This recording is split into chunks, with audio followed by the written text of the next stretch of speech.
Nah dulu itu kalau ceritanya saya itu pernah dagang di Perapatan 4 Kota Baru di tahun 2000-an. Setelah itu rumah makan kami mengalami kebangkrutan karena pada waktu itu ketumbar kupet. Maka gulung tikarlah kami. Nah pada waktu itu ada seseorang, 2 orang makan di tempat kami.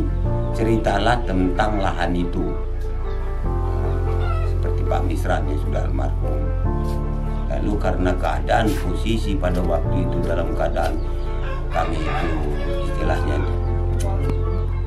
usaha nggak lancar, ikutlah sono TGU dengan janji-janji Pak garap aja. Nah garap aja, berapa luas Bapak, berapa disilahkan. Lalu saya ikut. Lama-lama setahun 2 tahun perjalanan itu berubah. Lahan sudah bersih diambil sama almarhum. Ya tinggal apa? Gitu kan. Kemudian dalam perjalanan waktu di sana itu tambah ketat peraturan ini. Ya, Bapak sebenarnya sudah nggak tahan itu. Ya, pengen keluar. Gitu. Cuman keadaan belum memungkinkan, masih bertahan. Akhirnya ya sampai seperti ini. Karena ada saudara di situ Bu, yang bikin rumah di situ. Nah saya masuk ke situ, adik saya itu udah bangun, saudara itu di rumah depan itu kan banyak rumah gedong. Saya yakin aja Bu. Nah anak saya sempat beli di situ Bu, beli rumah dipindahin, digotong bagian bawah-bawah sawit itu. Kalau hujan juga banjir. Padahal dulu bunyinya kan hibah tanah itu. Nah, hibah untuk membantu orang yang betul-betul tidak mampu. Ternyata beda.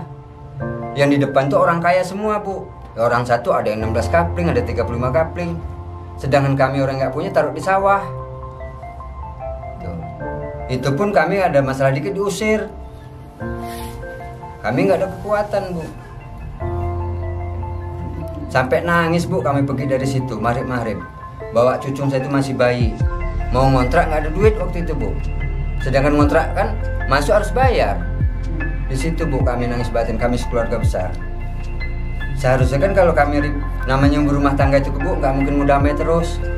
Ada kalanya bentrok sama anak sama istri kan. Itu kami orang semua dipanggil diusir, bukannya dinasihatin. Bu, alhamdulillah saya ini Bu dapat tumpangan rumah, bukannya nyewa, dikasih tumpangan. Alhamdulillah. Kalau menyewa Bu nggak ada biaya. Saya di dalam jengkal pun saya nggak punya. Bunyinya aja saya kata keluarga situ, cuman saya nggak punya apa-apa di situ.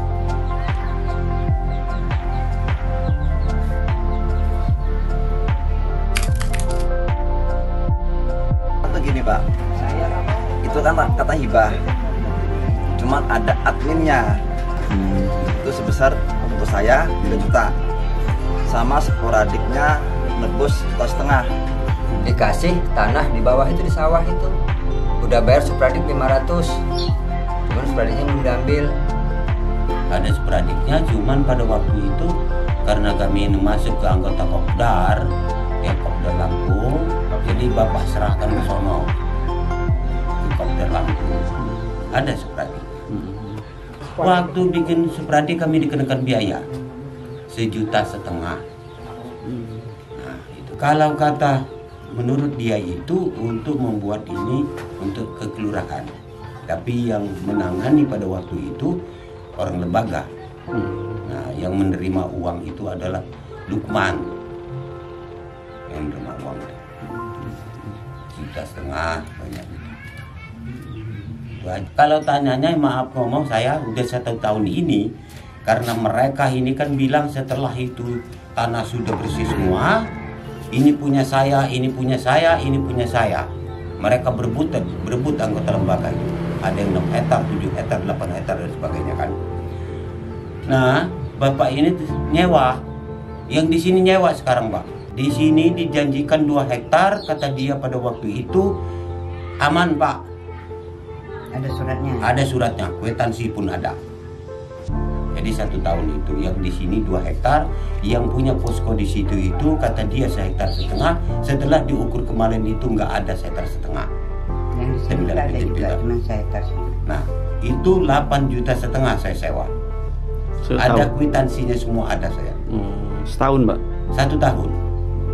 Nah, karena sudah keadaan begini, berarti Bapak kan hanya bisa 1 kali garap. Dan ini memang maaf benar Pak ya. Ini saya tuntut yang nyewakan ini. Karena uang itu uang dari anak saya.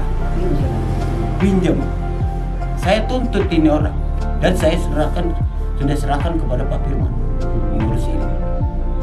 Nah, tapi Pak Firman bilang pada waktu itu, nanti dulu mengurusin ini, nanti selesai semua ini baru kami ajukan ini Pak. Beberapa teman saya banyak mengajukan. Cuma saya tuntut harus dikembalikan itu. Apabila tidak, proses hukum yang berjalan. Nah, karena dia menipu Pak, mengatakan dia punya sendiri, sudah punya Supradi, kata Pak Faisal pada waktu itu. Aman Pak, aman. Itu bukan sedikit uang bagi kami itu uang anak yang kami pakai itu. Bahwa di sana itu kan harus akan diadakan diskusi. Dengan hati kecil sampai hati besar Bapak ikhlas bahwa Bapak juga pada waktu itu menyadari bahwa itu tanah negara yang kami tempati. Jadi tidak ada unsur paksaan dari siapapun, memang dari Bapak berniat untuk keluar dari sana. Saya sukarela tinggal ke lokasi pertama. Saya kan waktu itu masih bentrok sama rumah tangga.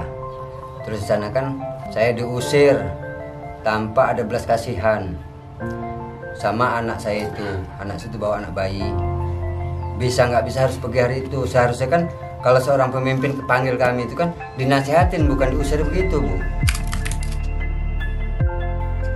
Mereka bilang bahwa di situ Pak untuk biaya pindahan kami bantu bongkar ya dengan alat-alat dibawa ke sini dan dibantu juga keuangan walaupun besar kecil ada untuk kontrak.